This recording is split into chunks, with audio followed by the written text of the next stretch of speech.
Bonjour, moi c'est Lily et aujourd'hui, direction le Maroc.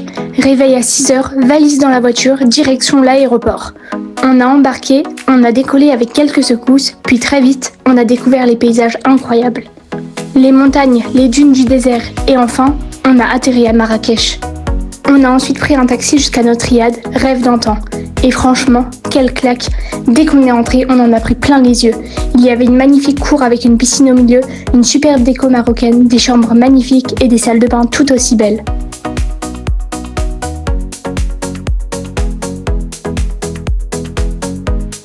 C'était tellement calme qu'on avait oublié complètement qu'on était en plein Marrakech. On a juste posé les valises et on est reparti aussi vite, parce qu'on avait une faim de loup. Avec le retard de l'avion, on n'avait toujours pas mangé le repas du midi. Trouver un resto par contre, ça a été toute une aventure. Impossible de passer devant un restaurant sans qu'on nous invite à y entrer. Finalement, on en a trouvé un, et l'intérieur était vraiment magnifique.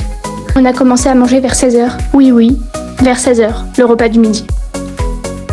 Au menu, un couscous, puis un thé marocain accompagné de douceurs marocaines. Franchement, c'était un régal.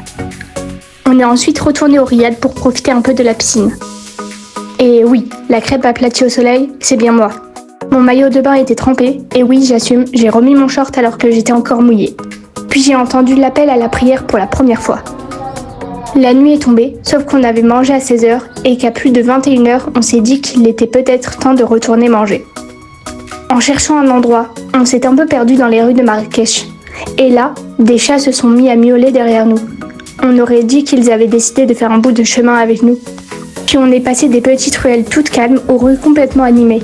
Et là, traverser la route, ça a été une vraie expérience. Entre les voitures, les scooters, les motos, il fallait y aller au bon moment. Disons que ce n'était pas tout à fait les mêmes habitudes qu'en France. Au final, on a pris un petit truc à manger parce qu'on n'avait plus très faim.